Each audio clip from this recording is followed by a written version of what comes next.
Sénégalais, Sénégalaises, mes chers compatriotes, jigéen soppal tëbul wóolu ba ñu koy wax dañ ñëwoon sax ci ay jikkoog yu ni mel la ñuy wax ndaat ne jigéen soppal tëbul wóolu ndekete yoo yegg na ba ci muy naxaate ci bindam ki nga xam ni mooy waykat biñ naan Guigui ndekete Guigui wangut wangaanut jegewut ku wang Moodu wane ko ci écran bi ba noppi dem monter li nga xam ni moom la ñuy wax ay hanche lii xam nga ni ñaaw yow bu dee yàlla bind na la amoo yendu leen ak jàmm salaamaaleykum nga am muy kanam waaye amoo ginnaaw bul nax góor ñi di tricher jël ak wang boo xam ni foo wang la monter ay hanche bu mel ni ay taat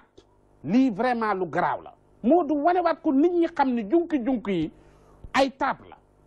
xool leen lii xam ngeen ni ay kii ni mu ko monté éponge yi sax normalu éponge yaa ngi jur ki leer na ma ni éponge yi mu ko kee ci lalam la dagg rek daa dee ñoox ci ginnaaw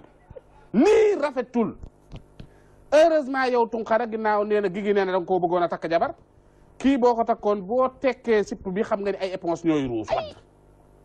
na la wóor ne la ginnaaw gaa nga mel ni palaat parce que nii mu ko rangalee loolu rek lay firndeel